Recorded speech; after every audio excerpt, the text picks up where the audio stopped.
We came back from Australia with zero money 5 years ago. So in this video, we're going to talk about our van build cost, how much time it took. But just to be clear, you can do this on any budget. It all depends on what you want. This van is also built to be much more remote than also to be staying on a camp spot. Just for the record, guys, this is not a van tour. No, and we're also not going to give you a cost breakdown of every little detail in this van. There are plenty of videos out there, and we also made a list about all the biggest purchases of our van below. You can find everything out there. This is more to show you what kind of budget that went into this van. So if you want to see the full van tour, you'll find the link below and also up there, where we show you the whole van basically and give you a little tour. Why did we spend so much money on our van? So this is a Fiat Ducato L3 H2 from 2021 that we bought during the Corona pandemic situation. And not only that, this was a van that we bought on a loan of 32,000 euros. The reason why we bought a new van basically is because we don't want to be in a situation where we put all these new materials in the van breaks down. For example, the engine got broken down and we need to find a new engine. We want to avoid that step, so that's why we bought the brand new van. Everything we bought was high quality and was very durable because we knew we were going to live in this van full time. So even the paint, the varnish, the silicone, the screws even, everything was of really high quality, which also made it more expensive.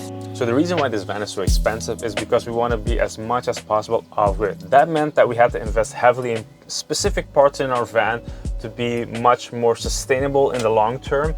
For example, we have a decent, big, massive 12-volt fridge. We have a shower, we have a decent toilet. We have a big, massive battery bank in the back with all these cables, connections to our engine, to the solar roof rack on top of our van. This gives us the flexibility to go to where places we can go to without being relying onto a camping spot, for example. So these things in combine puts a lot of investments in towards our van, so we know that in the long term it gives us the flexibility to go where we want to without taking these things into account. This is our home. We live in this van full time. It's not just a vacation vehicle. That's why everything in this van build had to be done perfectly, and why we also chose to have all these little things that made life here a little bit more comfortable. For example, we have dimmers everywhere, we have USB outlets over the whole van, we have a toilet, a custom-made shower panel, all these little details to make life more bearable, to live in this full time and to work in this as well, because this is not just our home, it's also our office. We only wanted to do this once. A lot of van lifers are building two vans because the first one wasn't really what they wanted, or they didn't have a lot of money to start with, so they're doing it twice. We decided to skip that step. We only wanted to go through this process one time.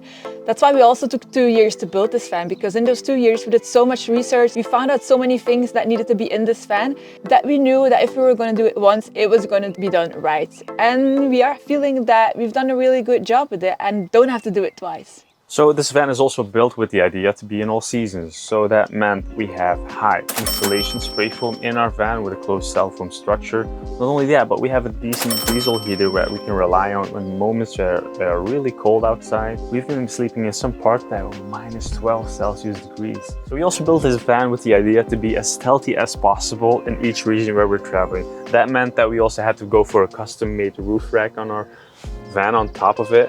Not only that, there are also some legal requirements here in Europe, basically to go from a cargo van into a camper van.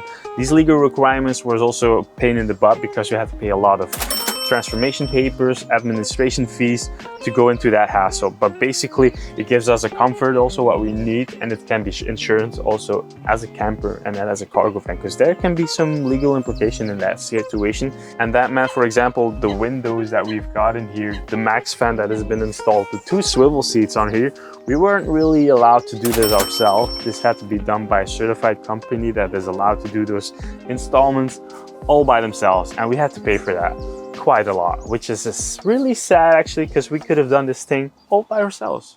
So in the end, we did all these things by ourselves, so we saved a lot of money, and it gives us the flexibility to go where we want to. And don't get discouraged, everyone can do this. Don't think that you need 50k to build a van. For example, we traveled in Australia with a rooftop tent and we're as happy as we ever would be.